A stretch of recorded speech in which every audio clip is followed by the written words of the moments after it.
welcome to my YouTube channel Bharshri Neha Classes, which rests on the mantra of success begins here.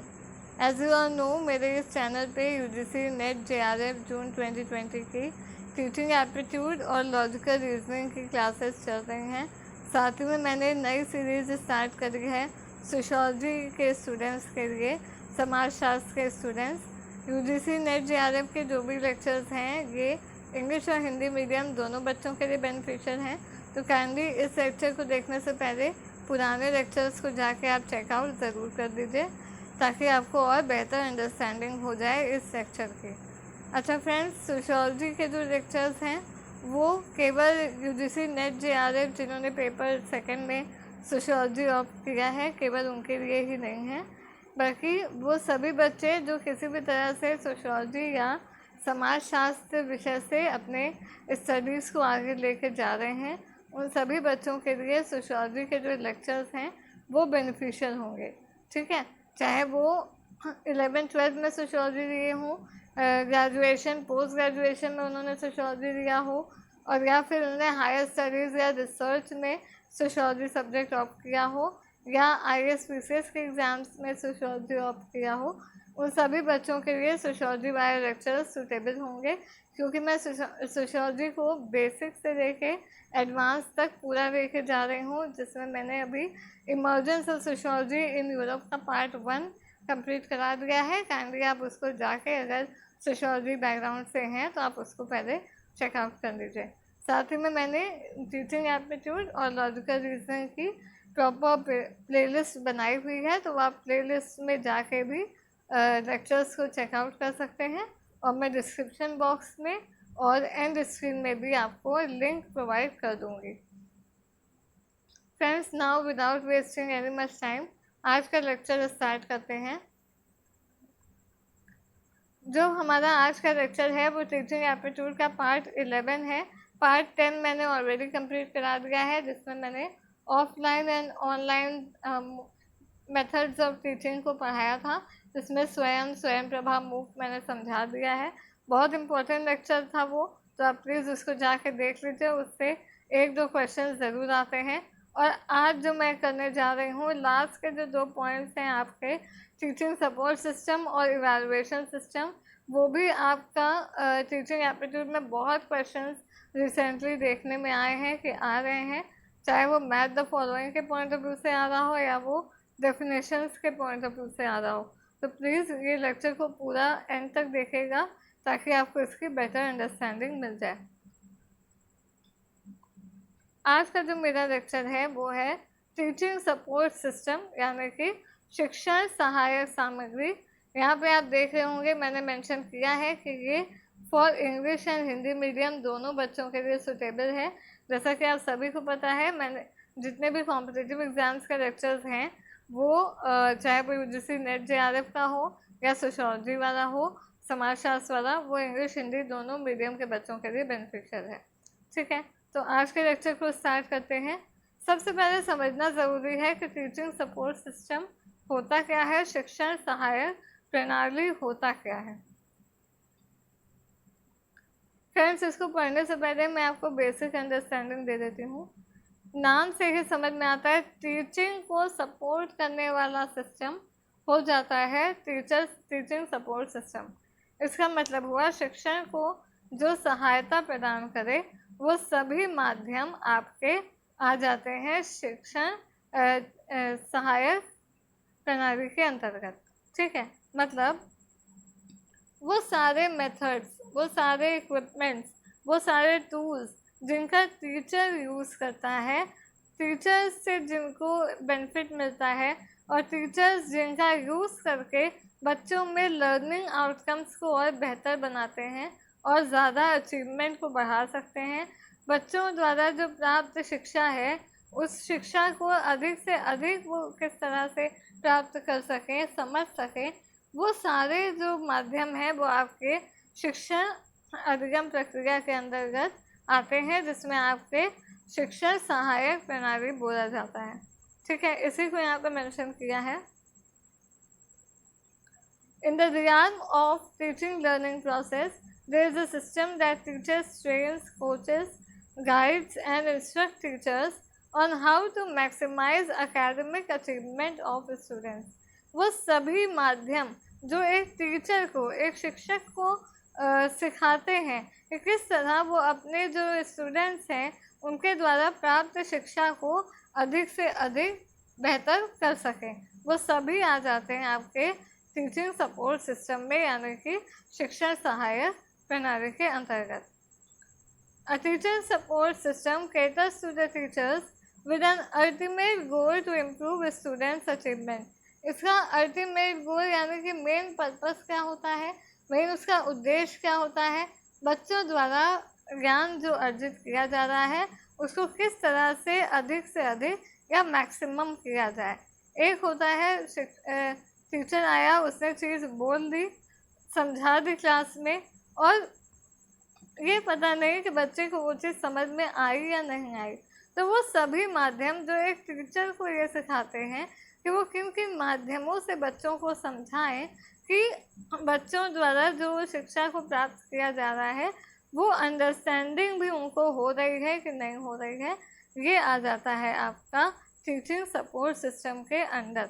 ठीक है, in other words teaching support system is the capacity building और teachers. ये teacher की capacity को, teacher की क्षमता को बढ़ाता है और उसको गाइड करता है ऑन हाउ टू टीच, वो किस तरह से पढ़ाए, किन किन माध्यमों का यूज़ करके पढ़ाए, ताकि बच्चों द्वारा जो प्राप्त करी जा रही शिक्षा है वो केवल शिक्षा को प्राप्त ही ना करें, उसको बेहतर तरीके से समझें भी। ठीक है, तो यही होता है टीचिंग सपोर्ट सिस्टम। इसको हिंदी में भी मैंने मेंशन किया हुआ है।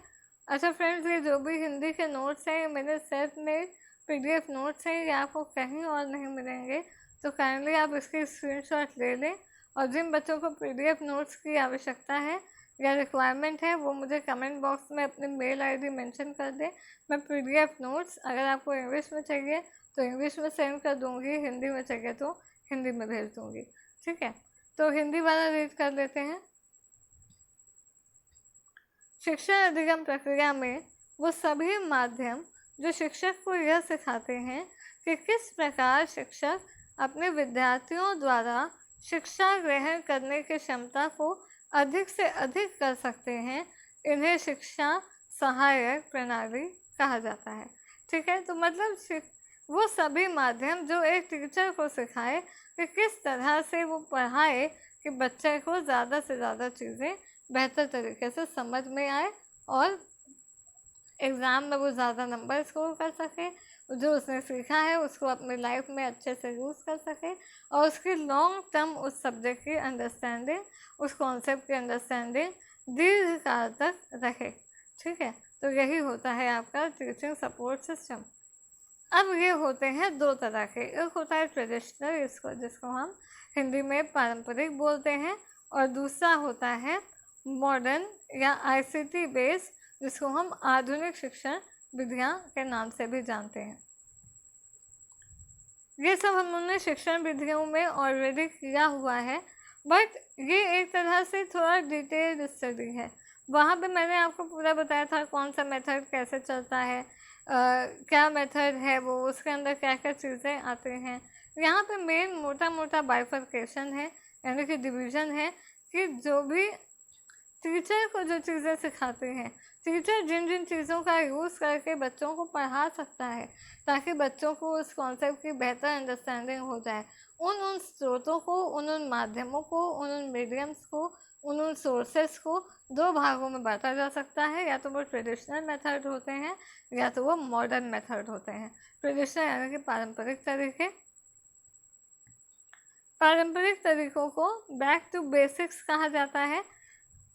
मैं पहले इंग्लिश वाला रीड कर देती हूँ, फिर हिंदी वाला समझाऊंगी। Traditional teaching approach is back to basics, मतलब जो बेसिक चीज़ें हैं उस पर ध्यान देना। ठीक है, वो टीचर जब समझाता है अच्छे से तो वो हो जाता है आपका ट्रेडिशनल मेथड।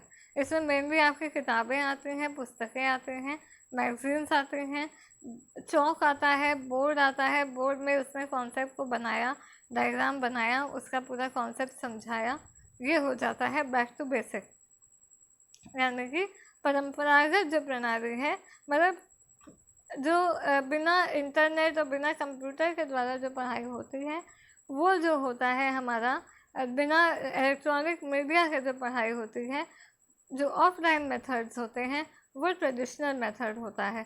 ऑफलाइन मतलब जो कंप्यूटर के बिना, इंटरनेट के बिना यूज़ किया जाता है, जिसमें आपके बुक्स आ जाती हैं, मैगज़ीन आ जाती है, चॉक एंड डस्टर आ जाता है, टीचर ने ब्लैक बोर्ड पर कुछ समझाया, लिखा, फिर उसको समझा दिया, ठीक है। तो ये आपका आ जाता है back to basics. It includes all the conventional यानी कि परंपरागत methods of teaching that are use in the classroom for knowledge generation in the field of education. तो इसको चॉक एंड टॉक मेथड के नाम से भी जाना जाता है। अब इसको हिंदी में पढ़ देती हूँ। परंपरागत शिक्षण दृष्टिकोण मूल बातों पर वापस आना है, शिक्षण पद्धति के नाम से जाना जाता है। इसमें वे सभी शामिल हैं, यानी शिक्षण के पारंपरिक तरीके जिनका उपयोग कक्षा में ज्ञान सृजन के लिए किया जाता है, जिसे चॉक एंड टॉक मेथड या विधि के नाम से भी जाना जाता है। तो यहाँ पे 2 पॉइंट्स बहुत इम्पोर्टेंट आ जाते हैं ऑब्जेक्टिव के क्वेश्चन के पॉइंट ऑफ व्यू से। ट्रेडिशनल मेथड को किन किन नामों से जाना जाता है, तो वो एक नाम है बैक टू बेसिक्स मेथड और एक नाम है चॉक एंड टॉक मेथड। तो ये 2 नाम हैं जिन नामों से परंपरागत तरीकों को, परंपरागत विधियों को या ट्रेडिशनल मेथड को जाना जाता है, ठीक है। अब इसकी कुछ विशेषताएं हैं या कुछ फीचर्स हैं। क्या? जो पारंपरिक शिक्षण विधियाँ होती हैं, यानी टीचिंग जो ट्रेडिशनल मेथड्स हैं, जिसमें chalk, duster, black board, books, magazines, जितने भी ऑफलाइन सोर्सेज हैं उनका यूज़ होता है, वो टीचर सेंटर्ड अप्रोच है। मतलब ये इसमें केवल टीचर के द्वारा जो ज्ञान दिया जाता है उस पर फोकस किया जाता है। मतलब टीचर को उस कॉन्सेप्ट के बारे में कितना पता है, वो जिस तरह से समझाएगा आपको वही समझना पड़ेगा।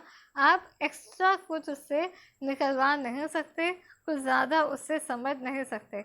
जब वो कॉन्सेप्ट समझ के आया है, वो जो डायग्राम बोर्ड पे बनाएगा, वो जो समझाएगा, वही आपको समझना पड़ेगा। आप किसी और तरीके से उसमें अपना पार्टिसिपेशन नहीं दे सकते। मतलब इसमें क्वेश्चन आंसर और डायलॉग, डिस्कशन, ये सब नहीं होता। मतलब ये मेनली 1 वे होता है, 2 वे नहीं होता। 1 वे माने आदान प्रदान यहाँ पे नहीं होता, केवल दिया जाता है। आप देन लेन दोनों चीज़ यहाँ पे नहीं होती। जो शिक्षा, जो नॉलेज टीचर के पास है, बस वो बच्चों को बताता है। इसमें मेनली लेक्चर मेथड आ जाता है, जिसको हम आम भाषा में व्याख्यान आधारित बोलते हैं। अभी लेक्चर मेथड क्या है, ये मैंने मेथड्स ऑफ टीचिंग में ऑलरेडी पढ़ाया हुआ है, तो मैं यहाँ पे नहीं पढ़ाऊँगी। आप काइंडली उसको जाके पहले चेकआउट कर लें। It concentrates more on memorisation. यहाँ पे मेन जो कंसंट्रेशन होता है, फोकस होता है, वो होता है कि बच्चों को ज़्यादा से ज़्यादा चीज़ें रटा दी जाएं, और ताकि वो एग्ज़ाम में उन चीज़ों को वैसे ही वैसे लिख दे और उसको नंबर ज़्यादा से ज़्यादा मिल जाए। यहाँ पे चीज़ों को समझाने में ज़्यादा जोर नहीं दिया जाता है, चीज़ों को रटाने में और कॉन्सेप्ट के बारे में सिर्फ नोट्स देने पे बिलीव किया जाता है। यहाँ पे लर्नर्स को पैसिव रेसिपिएंट्स के रूप में देखा जाता है। पैसिव माने निष्क्रिय प्राप्तकर्ता के रूप में जाना जाता है। ये 3rd पॉइंट में मैंने यहाँ हिंदी में मेंशन किया है। मतलब यहाँ पे स्टूडेंट्स द्वारा पार्टिसिपेशन ज़्यादा नहीं होता। स्टूडेंट्स अपने क्वेश्चंस, अपने डाउट्स यहाँ पे ज़्यादा नहीं पूछ सकते, क्योंकि लेक्चर मेथड, व्याख्यान मेथड में यही होता है। टीचर आता है, बताता है, समझाता है और चला जाता है। आपको सिर्फ नोट्स कॉपी करने होते हैं, आप उससे ज़्यादा सवाल जवाब नहीं कर सकते। तो यहाँ पे जो स्टूडेंट्स हैं उसको निष्क्रिय माना जाता है, यानी कि पैसिव माना जाता है, एक्टिव नहीं माना जाता। इस मेथड का मेन फोकस ये भी होता है सिलेबस को कंप्लीट करना टाइम पे। जितना भी सिलेबस है उसको टाइम पे कंप्लीट करना। टीचर आया, उसने लेक्चर दिया, नोट्स दिया, टॉपिक वाइज वो नोट्स बना के लाया, आपको नोट्स डिक्टेट कर दिया, आपने नोट्स को लिख लिया और एग्ज़ाम में उसी को लिख के आ गए ताकि आप एग्ज़ाम में पास हो जाएं। तो सिलेबस को टाइमली कंप्लीट कराना, जल्दी से जल्दी यहाँ पे ये मेन पर्पस भी होता है ट्रेडिशनल टीचिंग का, ठीक है। और यहाँ पे मेन जो यूज़ होता है वो टेक्स्ट बुक यानी कि आपकी बुक्स का, पाठ्य पुस्तकों का और ब्लैक बोर्ड का होता है, ठीक है। ब्लैक बोर्ड, चौक इसीलिए बोला जाता है, चौक से लिखा बोर्ड में, और टॉक यानी कि जो टीचर बोल रहा है उसको आपको समझना है। यही यहाँ पे हिंदी में भी लिखा है, मैंने ऑलरेडी समझा दिया है, इसको आप स्क्रीनशॉट ले लीजिए।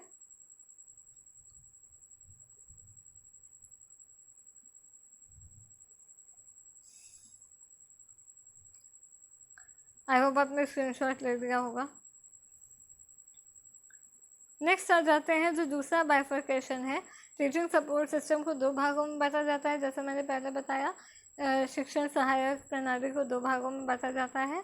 आपका आता है ट्रेडिशनल यानी परंपरागत या पारंपरिक मेथड विधियाँ, और दूसरा आ जाता है मॉडर्न और ICT बेस्ड यानी कि आधुनिक शिक्षा विधियाँ। दोनों में फ़र्क यही है, मेनली वो ऑफलाइन होता था, ये मेनली ऑनलाइन और कंप्यूटर आधारित होता है। इसमें ज़्यादातर वीडियोस का यूज़ करना और टीवी का, LCD प्रोजेक्टर का यूज़ करना, ठीक है। कंप्यूटर्स, ऑडियो टेप का यूज़ करना, ऑडियो वीडियोस का यूज़ करना, ठीक है। तो ये सब आ जाता है आपका मॉडर्न टीचिंग में। डिस्कशन मेथड, जितने भी बाकी मेथड्स थे, 3 टीचिंग मेथड जो हमने पहले पढ़ा हुआ है, तो टीचर सेंट्रिक ये ज़्यादातर नहीं होते। मैंने आपको पहले वीडियो दिया हुआ है, टीचर सेंट्रिक मेथड्स क्या होते हैं और स्टूडेंट सेंट्रिक मेथड्स क्या होते हैं, शिक्षक केंद्रित विधियाँ क्या हैं, शिक्षार्थी केंद्रित विधियाँ क्या हैं।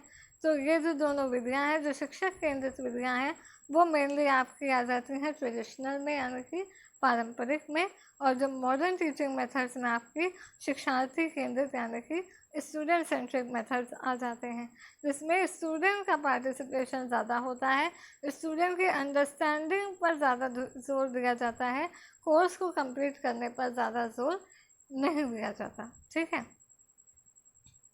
Modern teaching methods are more learner centred. मैंने बताया कि शिक्षार्थी केंद्रित होता है, शिक्षक ने समझा दिया, बता दिया, इस पर ज़्यादा जोर नहीं होता कि टीचर ने कितनी जल्दी कोर्स कंप्लीट करा दिया है, इस पर ज़्यादा जोर दिया जाता है कि बच्चे को समझ में आया भी है कि नहीं। इसलिए यहाँ पे ग्रुप डिस्कशन भी होता है, क्वेश्चन आंसर भी होता है, जो स्टूडेंट होता है वो अपने डाउट्स पूछ सकते हैं, टीचर को उनका जवाब देना होता है। डिस्कशन मेथड, ब्रेन स्टॉर्मिंग, ये सब मैंने पहले आपको डील कराया हुआ है। वो जितने भी मेथड्स हैं ये मॉडर्न टीचिंग में, मतलब जहाँ पे भी आप देखें वो सारी विधियाँ जिसमें आप देखें कि स्टूडेंट पे जोर दिया जा रहा है, या स्टूडेंट की अंडरस्टैंडिंग या समझ कि कॉन्सेप्ट को उसने कितनी बेहतर तरीके से समझा है, या उसको कितनी बेहतर तरीके से समझाया जा सकता है, इस चीज़ पर अगर जोर दिया जा रहा है तो वो मॉडर्न टीचिंग मेथड में आएगा। और अगर केवल टीचर के पॉइंट ऑफ व्यू से सोचा जाए तो वो आएगा आपका ट्रेडिशनल मेथड में, ठीक है। ये मेन पॉइंट था, आपको ज़्यादा चीज़ें रटने की ज़रूरत नहीं है। जब क्वेश्चन आएगा तो आप इन्हीं 2 पॉइंट्स पे आप आंसर को डिवाइड करिएगा, समझने की कोशिश करिएगा।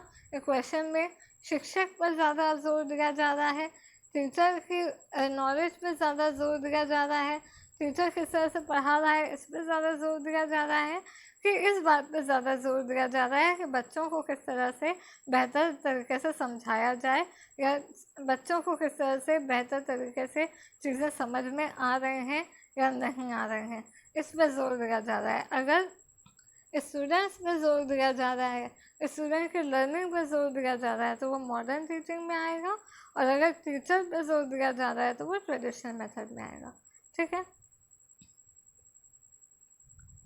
तो मॉडर्न टीचिंग में ICT इनेबल्ड टेक्निक्स यानी कि ICT का यहाँ पे फुल फॉर्म आप लिख लीजिए, मैं बोल रही हूँ। ICT का फुल फॉर्म होता है इंफॉर्मेशन एंड कम्युनिकेशन टेक्नोलॉजीज। जितने भी आपके स्वयं प्रभा, मूव, ये सब जो है ये आपका मॉडर्न टीचिंग मेथड है, क्योंकि इसमें टीवी, ऑडियो वीडियो, टेलीफोन, इन सब माध्यम से जो पढ़ाई होती है, इंटरनेट, कंप्यूटर, ठीक है, रेडियो, इन सब माध्यम से, मतलब जिसमें आपके संचार के माध्यमों का यूज़ करा जाए, कम्युनिकेशन के माध्यमों का यूज़ किया जाए, टेक्नोलॉजी का यूज़ करा जाए, तकनीक का यूज़ किया जाए, वो आपके सब मॉडर्न मेथड में आते हैं। कंप्यूटर्स का use, projector, video, documentary, white board. अच्छा, ब्लैक बोर्ड और वाइट बोर्ड, यहाँ पे कॉन्सेप्ट आप अभी समझ लीजिए। सिंपल होता है। ब्लैक बोर्ड क्या होता है? ब्लैक बोर्ड है, उसमें चौक से लिखते हैं। ब्लैक बोर्ड आपके आ जाते हैं ट्रेडिशनल में, और वाइट बोर्ड आपके आ जाते हैं मॉडर्न में। अब यहाँ पे बच्चों को कंफ्यूजन होगा कि बोर्ड तो बोर्ड है, वहाँ पे चौक से लिखते थे, यहाँ मार्कर से लिखते हैं, लेकिन ऐसा नहीं है, क्योंकि ये मॉडर्न आविष्कार है वाइट बोर्ड, पहले नहीं चलता था, अब आया है, तो इसलिए इसको मॉडर्न में रखा गया है, ट्रेडिशनल में नहीं रखा गया है। ठीक है, तो वाइट बोर्ड आएगा तो आप मॉडर्न में लगा के आइएगा, ठीक, और अगर ब्लैक बोर्ड आएगा तो आप उसको ट्रेडिशनल में लगाइएगा। चौक आएगा तो आप ट्रेडिशनल लगाइएगा, मार्कर आएगा तो आप उसको मॉडर्न लगाइएगा। तो ये सब कॉमन सेंस की चीज़ें हैं, आपको समझना पड़ेगा कौन सी चीज़ का आविष्कार पहले हुआ है, कौन सी चीज़ का आविष्कार बाद में हुआ है। ठीक है, तो ये इंटरनेट बेस्ड लर्निंग मेथड्स हैं। अभी इसी को हिंदी में भी यहाँ पे लिखा हुआ है, मैं रीड कर देती हूँ। आधुनिक शिक्षण विधियाँ कक्षा में उपयोग की जाने वाली अधिक शिक्षार्थी केंद्रित विधियाँ हैं, जैसे सहकर्मी सहायक शिक्षण, विचार मंथन जिसको हम ब्रेनस्टॉर्मिंग बोलते हैं, समूह चर्चा, टीम टीचिंग, ग्रुप डिस्कशन, ये सब मैंने ऑलरेडी डील कराया है, आप जाकर देख लीजिए। आधुनिक शिक्षण विधियों में कंप्यूटर, ओवरहेड प्रोजेक्टर, वीडियो, वृत्त चित्र यानी डायग्राम्स, चार्ट्स, वाइट बोर्ड आदि के उपयोग के माध्यम से आईसीटी सक्षम सीखने की तकनीक भी शामिल है। आईसीटी सक्षम शिक्षा भी मोबाइल और इंटरनेट आधारित शिक्षण विधियों को शामिल करती है। ठीक है, तो ये हुआ आधुनिक। अब जो फीचर्स या विशेषताएं आपकी ट्रेडिशनल की थी, उसके जस्ट अपोजिट यानी जो उल्टी विशेषताएं हैं वो आपकी आधुनिक की हैं। पहला आप देख लीजिए, वो था टीचर सेंट्रिक यानी कि शिक्षक केंद्रित। तो ये जो है ये शिक्षार्थी केंद्रित है। ये क्या है? स्टूडेंट की लर्निंग पे, अंडरस्टैंडिंग पर जोर दिया जाता है। टीचर किस तरह से अपनी नॉलेज का बखान कर रहा है उस पर जोर नहीं दिया जाता। ठीक है, modern teaching method require good execution. Obvious सी बात है, जब पार्टिसिपेशन होगा स्टूडेंट्स का तो आपको देखना पड़ेगा कि किस तरह से बच्चों को समझ में आ भी रहा है कि नहीं आ रहा। ठीक है, it depends on ICT, information communication technology. उसमें इनिशिएटिव होता है। इनिशिएटिव मतलब कि बच्चे कितना इनिशिएटिव ले रहे हैं चीज़ को समझने के लिए, यही सब हो जाता है आपका मॉडर्न टीचिंग। अब ये विधियाँ जो हैं, इसके जो मुख्य विशेषताएं हैं हिंदी में यहाँ पर लिखी है, मैंने आपको पहले ही समझाया है। फ्रेंड्स, अगर आपको मेरे लेक्चर पसंद आ रहे हो तो काइंडली सब्सक्राइब करिए, नोटिफिकेशन बेल आइकन को ज़रूर दबाइए, लाइक शेयर ज़रूर करिए, और डू नॉट फॉरगेट कि लॉकडाउन के टाइम पे शेयरिंग इज केयरिंग होता है, तो ज़्यादातर बच्चों को शेयर ज़रूर कर दीजिए। For now, thanks for watching and thank you.